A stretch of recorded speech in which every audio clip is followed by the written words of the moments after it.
Farage was the leader of the UK Independence Party. He became the face of Brexit, making him the most important British politician of the last decade. He's coming to Australia next month and joins us now from London. Good morning to you. Good morning. How do you think the breakup's going? Because it's been leaked that EU migrants will be allowed to stay in the UK with all the benefits and rights of a Brit. Is that what you envision for Brexit?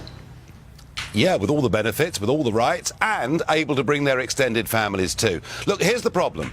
Brexit was a vote of the people saying, we've had enough of this. We don't want to be governed by unelected bureaucrats in Brussels. We want to run our own country, control our own borders. Difficulty is, Parliament and the government doesn't really agree with that vote, so they're carrying out the Brexit process badly. They're making a whole load of concessions, and I got to tell you, a lot of us are getting very angry with them. So I mean, Theresa May copping most of the flack for this. How should she be doing it better? I mean, to extricate Britain from the EU must be incredibly tricky. Well, taking back independence, getting back the ability to be your own country again, it's only difficult if you make it difficult. Sam, if you and I enter a negotiation, right, the one thing you know is that if I don't get anything that I need from you, I'm going to walk out of the room, and that's the end of the business. And the problem here is that at no point have they thought Theresa May was serious about this, so they've backed her into a corner, they've played her into a checkmate position, and she keeps on making concessions. And there's a lot of us think maybe Donald Trump could have made a better job of it. Yeah, but leaving the EU, sort of frankly, makes no sense, does it? It's not in Britain's interests, and some of your arguments were just plain wrong. Well, the argument that we should be a democracy, Well, that we you should are. vote for those. Well, when 75% of your laws are made somewhere else, over which you have a very marginal influence, and where ultimately your Supreme Court is based in Luxembourg and not based in London, you're not an independent country. You're actually, a vassal state, a province of a new emerging European superstate. Look, I fought against this thing for 25 years. We got the Brexit vote. I'm pleased to say now we've got rebel movements springing up right across Europe.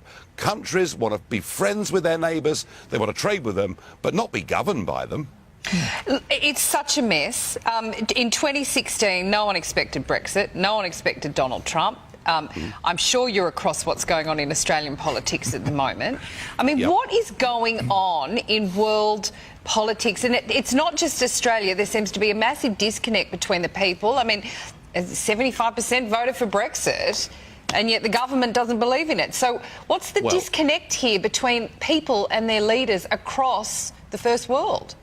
Well, let's give you an example. Let's talk about immigration, shall we? Now, in most capital cities, in most parliaments, anyone that talks about immigration, oh my gosh, aren't they horrible people? Let's not invite them round for dinner.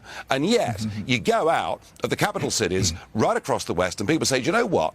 We're actually getting worried about levels of immigration. We're getting worried about the numbers of people. We're getting worried about a change of culture we see in our community. There's a huge disconnect that has built up between professional career politicians and ordinary people, and I see this in country after country, and that's why you got Brexit, that's why you got Trump, that's why you got the new Italian government, and my view is that the global revolution that started back in 2016 has got a long way to run yet.